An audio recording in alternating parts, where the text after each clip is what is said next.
Hi ಸ್ನೇಹಿತರೆ, welcome to our channel Mithun Raj ಅಡುಗೆ ಮನೆ. ಇವತ್ತಿನ ವಿಡಿಯೋದಲ್ಲಿ ಸ್ಪೆಷಲ್ ಆಗಿ ನಾನು ಕೇವಲ 5 ನಿಮಿಷದಲ್ಲಿ ಗ್ಯಾಸನ್ನು ಉಪಯೋಗಿಸದೆ ತುಪ್ಪ ಎಣ್ಣೆ ಎರಡನ್ನೂ ಬಳಸದೆ ತುಂಬಾನೇ ಸಿಂಪಲ್ ಆಗಿ ಹೆಲ್ತಿಯಾಗಿ ಸ್ವೀಟನ್ನ ಮಾಡಿ ತೋರಿಸ್ತಾ ಇದ್ದೀನಿ. ಅದು ಕೂಡ ಮಂಡಕ್ಕಿನ ಬಳಸ್ಬಿಟ್ಟು. ಸ್ವೀಟ್ ತಿನ್ಬೇಕು ಅಂತ ಅನಿಸಿದಾಗ ಸ್ವೀಟ್ ಮಾಡೋಕ್ಕೆ ಕನಿಷ್ಠ 15ರಿಂದ 20 ನಿಮಿಷ ಟೈಮ್ ಆಗುತ್ತೆ. ಬಟ್ ಈ ಸ್ವೀಟು ಕೇವಲ 5 ನಿಮಿಷ ಸಾಕು.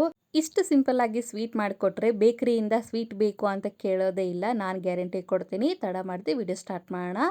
ಮೊದಲನೇದಾಗಿ ಯಾವುದಾದ್ರೂ ಕಪ್ಪಿನ ಅಳತೆಯಲ್ಲಿ 1 ಕಪ್ ರೆಡಿ ಮಾಡಿ ಇಟ್ಕೊಳ್ಳಿ. ಇದೇ ಕಪ್ಪಿನ ಅಳತೆಯಲ್ಲಿ ಎಲ್ಲ ಮೆಜರ್ಮೆಂಟ್ ತಗೋಬೇಕು. ಮೊದಲನೇದಾಗಿ ಅರ್ಧ ಕಪ್ಪಿನಷ್ಟು ಸಕ್ಕರೆ ತಗೊಂಡಿದ್ದೀನಿ. ಈ ಸಕ್ಕರೆನ ಇವಾಗ ಮಿಕ್ಸಿ ಜಾರಲ್ಲಿ ಹಾಕೊಂಡು ಫೈನ್ ಆಗಿ ಪೌಡರ್ ತರ ಮಾಡ್ಕೋಬೇಕು. ಸಕ್ಕರೆ ಹಾಕಿದ್ಮೇಲೆ ಒಂದು 1/4 ಸ್ಪೂನ್ ಅಷ್ಟು ಏಲಕ್ಕಿ ಪುಡಿ ಹಾಕ್ಬಿಟ್ಟು ಲಿಡ್ನ ಕ್ಲೋಸ್ ಮಾಡಿ ಮಿಕ್ಸಿ ಮಾಡ್ಕೊಂಡು ಬರ್ತೀನಿ. ಎಷ್ಟು ಸಾಧ್ಯವೋ ಅಷ್ಟು ಫೈನ್ ಆಗಿ ಪೌಡರ್ ತರ ಮಾಡ್ಕೊಳ್ಳಿ. ಏಲಕ್ಕಿ ಪೌಡರ್ ಇಲ್ಲ ಅಂದ್ರೆ 3 ಏಲಕ್ಕಿನ ಹಾಕಿ ಕೂಡ ಮಿಕ್ಸಿ ಮಾಡ್ಕೋಬಹುದು. ತುಂಬಾನೇ ಫೈನ್ ಆಗಿ ಪೌಡ್ರ್ ಮಾಡ್ಕೊಂಡ್ರೆ ಸಾಕಾಗುತ್ತೆ. ನಂತರ ಒಂದು ಮಿಕ್ಸಿಂಗ್ ಬೌಲ್ಗೆ ಜರಡಿ ಇಟ್ಬಿಟ್ಟು ಜರಡಿ ಮಾಡ್ಕೊಳ್ಳೋಣ. ಅಂಡ್ ನಿಮ್ಮೆಲ್ಲರ ಹತ್ರ ಒಂದು ರಿಕ್ವೆಸ್ಟ್, ನನ್ನ ಚಾನಲ್ನ ಮೊದಲನೇ ಬಾರಿ ನೋಡ್ತಾ ಇದ್ರೆ ಪ್ಲೀಸ್ ಎಲ್ಲರೂ ದಯವಿಟ್ಟು ಸಬ್ಸ್ಕ್ರೈಬ್ ಮಾಡ್ಕೊಳ್ಳಿ. ಪಕ್ಕದಲ್ಲೇ ಇರುವಂತ ಬೆಲ್ ಬಟನ್ ಕ್ಲಿಕ್ ಮಾಡಿದ್ರೆ ನಾನು ಯಾವಾಗ ವಿಡಿಯೋಸ್ ಹಾಕಿ ನೋಟಿಫಿಕೇಶನ್ ಬರುತ್ತೆ. ಸಕ್ಕರೆನ ನೀಟಾಗಿ ಜರಡಿ ಮಾಡಿದ್ಮೇಲೆ ಇವಾಗ ಉಳಿದಿರುತ್ತಲ್ಲ ಅದನ್ನ ಬಿಸಾಕ್ಬಿಟ್ಟು ನಂತರ ಇದಕ್ಕೆ ಯಾವ ಕಪ್ಪಲ್ಲಿ ಸಕ್ಕರೆ ತಗೊಂಡಿರ್ತೀವೋ ಅದೇ ಕಪ್ಪಲ್ಲಿ 1/4 ಕಪ್ಪಿಗಿನ ಕಡಿಮೆನೆ ಹಾಲನ್ನು ಹಾಕ್ತಿದ್ದೀನಿ. ಕಾಯಿಸಿ ತಣ್ಣಗಾಗಿರುವಂತ ಹಾಲು 1/4 ಕಪ್ಪಿಗಿನ ಕಡಿಮೆ ಇರಬೇಕು, ನೆನಪಿರ್ಲಿ. ಸ್ವಲ್ಪ ಸ್ವಲ್ಪನೇ ಹಾಲು ಹಾಕೊಂತ ಈ ರೀತಿ ನೀಟಾಗಿ ಮಿಕ್ಸ್ ಮಾಡ್ಕೋಬೇಕು. ಯಾವುದೇ ಗಂಟಿರಬಾರ್ದು, ಯಾವುದೇ ಲಂಪ್ಸ್ ಇರಬಾರ್ದು. ಸ್ಪೂನಿನ ಸಹಾಯದಿಂದ ಈ ರೀತಿ ಮಿಕ್ಸ್ ಮಾಡ್ಕೊಂತ ಇದ್ದಂಗೆಲ್ಲ ಟೆಕ್ಸ್ಚರ್ ನೋಡಿ ಯಾವ ತರ ಬಂದಿದೆ, ಒಂದು ಕೂಡ ಗಂಟಿಲ್ಲ. ಎಷ್ಟು ಸುಲಭ ಈ ಸ್ವೀಟ್ ಅಂದ್ರೆ, ಏನಾದರೂ ಸ್ವೀಟ್ ತಿನ್ಬೇಕು ಅಂತ ಅನಿಸಿದಾಗ ಮನೆಯಲ್ಲಿ ಮಂಡಕ್ಕಿದ್ಬಿಟ್ರೆ ಸಾಕು, ಬೇರೆ ಏನು ಬೇಡ. ನಂತರ ಇದಕ್ಕೆ 1 ಸ್ಪೂನ್ ಅಷ್ಟು ಹಾಲಿನ ಪೌಡರ್ ಹಾಕ್ತಾ ಇದ್ದೀನಿ. ಇದು ಆಪ್ಷನಲ್ ಮಾತ್ರ, ಇದ್ರೆ ಹಾಕೊಳ್ಳಿ, ಇಲ್ಲಾಂದ್ರೆ ಇಲ್ಲ. 1 ಸ್ಪೂನ್ ಅಷ್ಟು ಹಾಲಿನ ಪೌಡರ್ ಹಾಕಿದ್ಮೇಲೆ ನೀಟಾಗಿ ಕಲ್ಸ್ಕೊಂಡಿದ್ಮೇಲೆ ಟೆಕ್ಸ್ಚರ್ ನೋಡಿ ಯಾವ ತರ ಬಂದಿದೆ, ಯಾವುದೇ ಗಂಟಿಲ್ದೆ ಈ ರೀತಿ ನೀಟಾಗಿ ಕಲ್ಸ್ಕೊಂಡು ರೆಡಿ ಮಾಡ್ಕೊಂಡು ಇಟ್ಕೊಂಡಿದ್ದೀನಿ. ಇದು ಪಕ್ಕಕ್ಕಿಲ್ಲಿ. ನಂತರ ಇನ್ನೊಂದು ಪ್ಲೇಟಲ್ಲಿ ಯಾವ ಕಪ್ಪಲ್ಲಿ ಸಕ್ಕರೆ ತಗೊಂಡಿರ್ತೀವೋ ಅದೇ ಕಪ್ಪಲ್ಲಿ 2 ಕಪ್ ಅಷ್ಟು ಮಂಡಕ್ಕಿನ ತಗೊಂಡಿದ್ದೀನಿ. ನಂತರ ಇದಕ್ಕೆ 5ರಿಂದ 10 ಗೋಡಂಬಿನ ತಗೊಂಡಿದ್ದೀನಿ. ನೀವು ಬೇಕಿದ್ರೆ ಗೋಡಂಬಿ ಪ್ಲೇಸ್ ಅಲ್ಲಿ ಬಾದಾಮಿನ ಕೂಡ ತಗೋಬಹುದು. ಎರಡನ್ನೂ ನೀಟಾಗಿ ಮಿಕ್ಸ್ ಮಾಡ್ಕೊಂಡು ಇವಾಗ ಮಿಕ್ಸಿ ಜಾರಲ್ಲಿ ಹಾಕೊಂತಾ ಇದ್ದೀನಿ. ಒಂದ್ ವೇಳೆ ಮಂಡಕ್ಕಿ ಕಸ ಇದ್ರೆ ಕ್ಲೀನ್ ಮಾಡ್ಕೊಂಡು ನಂತರ ಮಿಕ್ಸಿ ಮಾಡ್ಕೊಳ್ಳಿ.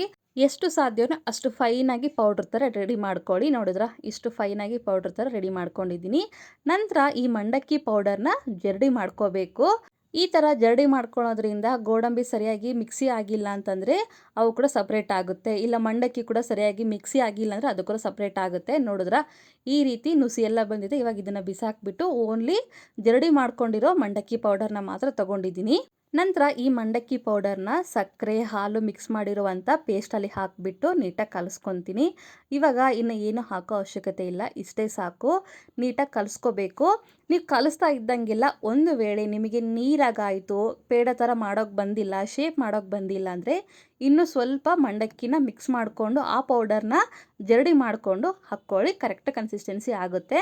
ನೆನಪಿರಲಿ, ನಮಗೆ ಪೇಡ ಶೇಪ್ ಬರೋ ಥರ ಕನ್ಸಿಸ್ಟೆನ್ಸಿ ಇರಬೇಕು. ನೋಡಿದ್ರೆ ವಿಡಿಯೋದಲ್ಲಿ ಕಾಣಿಸ್ತಾ ಇದೆಯಲ್ಲ, ಇಷ್ಟಾದರೆ ಸಾಕು. ತೀರಾ ನೀರಾಗಿರಬಾರ್ದು, ತೀರಾ ಸಾಫ್ಟಾಗಿ ಕೂಡ ಇರಬಾರ್ದು. ನಾರ್ಮಲ್ ಆಗಿ ಪೇಡ ಯಾವ ಥರ ಇರುತ್ತೆ ನೋಡಿ ತಿಂದಾಗ, ಅಷ್ಟಿದ್ರೆ ಸಾಕು. ನಂತರ ಬೌಲ್ ತೊಗೊಂಡಿದ್ದೀನಿ. ಬೌಲ್ ಒಳಗಡೆ ಈ ರೀತಿ ಬಟರ್ ಪೇಪರ್ ಹಾಕಿ ಸ್ವಲ್ಪ ಅಂದ್ರೆ ಸ್ವಲ್ಪ ತುಪ್ಪ ಸವರ್ತಿದ್ದೀನಿ. ಒಂದ್ ವೇಳೆ ತುಪ್ಪ ಇಲ್ಲ ಅಂದ್ರೆ ಎಣ್ಣೆ ಕೂಡ ಸವರ್ಬೋದು. ತುಪ್ಪ ಅಪ್ಲೈ ಮಾಡಿದ್ಮೇಲೆ ಈ ರೀತಿ ಕೈಯಿಂದ ನಿಧಾನವಾಗಿ ಫ್ಲಾಟ್ ಶೇಪ್ ಅಲ್ಲಿ ರೆಡಿ ಮಾಡ್ಕೊಂತೀನಿ. ಸ್ಪೂನಿನ ಸಹಾಯದಿಂದ ಈ ರೀತಿ ಈವನ್ ಆಗಿ ಸ್ಪ್ರೆಡ್ ಮಾಡಿಬಿಟ್ಟು ಇವಾಗ ಇದನ್ನ ಒಂದು 10 ನಿಮಿಷ ಫ್ರಿಜ್ ಅಲ್ಲಿ ಇಡ್ತೀನಿ. ಒಂದು ವೇಳೆ ಫ್ರಿಜ್ ಇಲ್ಲ ಅನ್ನೋರು ನಾರ್ಮಲ್ ಆಗಿ ರೂಮ್ ಟೆಂಪರೇಚರಲ್ಲಿ ಒಂದು 10ರಿಂದ 15 ನಿಮಿಷ ಬಿಟ್ಬಿಟ್ಟು ನಂತರ ಈ ರೀತಿ ಶೇಪ್ ಮಾಡಿಕೊಂಡು ಕಟ್ ಮಾಡಿಕೊಂಡ್ರೆ ತುಂಬಾನೇ ಸಿಂಪಲ್ ಆಗಿರುವಂಥ ಸ್ವೀಟ್ ರೆಡಿನೇ ಆಗೋಗುತ್ತೆ. ಬಟರ್ ಪೇಪರ್ ತೆಗೆದ್ರೆ ಎಷ್ಟು ಸುಲಭವಾಗಿ ಬರುತ್ತೆ ನೋಡಿ, ಅದಕ್ಕೆ ಬಟರ್ ಪೇಪರ್ ಹಾಕೋದು. ಒಂದು ವೇಳೆ ನಿಮ್ಮ ಹತ್ರ ಬಟರ್ ಪೇಪರ್ ಇಲ್ಲ ಅಂತಂದರೆ ಬೌಲಿಗೆ ತುಪ್ಪನ ಎಣ್ಣೆನೆ ಹಚ್ಕೊಂಡು ಮಾಡ್ಕೊಳ್ಳಿ. ನಿಮಗೆ ಯಾವ ಶೇಪ್ ಬೇಕೋ ಆ ಶೇಪಲ್ಲಿ ಕಟ್ ಮಾಡ್ಕೊಳ್ಳಿ. ನಾನಿಲ್ಲಿ ಸ್ಕ್ವಯರ್ ಶೇಪಲ್ಲಿ ಕಟ್ ಮಾಡ್ಕೊತಾ ಇದ್ದೀನಿ. ನೀವು ಬೇಕಿದ್ರೆ ರೌಂಡ್ ಬಾಲ್ ತರ ಮಾಡ್ಕೊಂಡು ಪೇಡ ತರ ಕೂಡ ಮಾಡ್ಕೋಬಹುದು, ಚೆನ್ನಾಗಿರುತ್ತೆ. ಹೇಗ್ ಮಾಡಿದ್ರು ರುಚಿ ಅಂತೂ ಅಲ್ಟಿಮೇಟ್ ಅಂತ ಹೇಳ್ತೀನಿ. ಒಂದು ಓಪನ್ ಮಾಡಿ ತೋರಿಸ್ತಾ ಇದ್ದೀನಿ ನೋಡಿ, ತುಂಬಾ ಸಾಫ್ಟ್ ಆಗಿ ಬರುತ್ತೆ. ಒಂದ್ಸರಿ ಟ್ರೈ ಮಾಡಿ ಅಂತ ಹೇಳ್ತೀನಿ. ಈ ಸಿಂಪಲ್ ರೆಸಿಪಿ ನಿಮಗೆ ಇಷ್ಟ ಆದ್ರೆ ನನ್ನ ಚಾನಲ್ನ like, share, comment and subscribe ಮಾಡ್ಕೊಳ್ಳೋದನ್ನ ಮಾತ್ರ ಮರಿಬೇಡಿ, ಓಕೆನಾ? ಮುಂದಿನ ವಿಡಿಯೋದಲ್ಲಿ ಮತ್ತೆ ಸಿಗ್ತೀನಿ. ಅಲ್ಲಿವರೆಗೂ ಟೇಕ್ ಕೇರ್, ಬಾಯ್.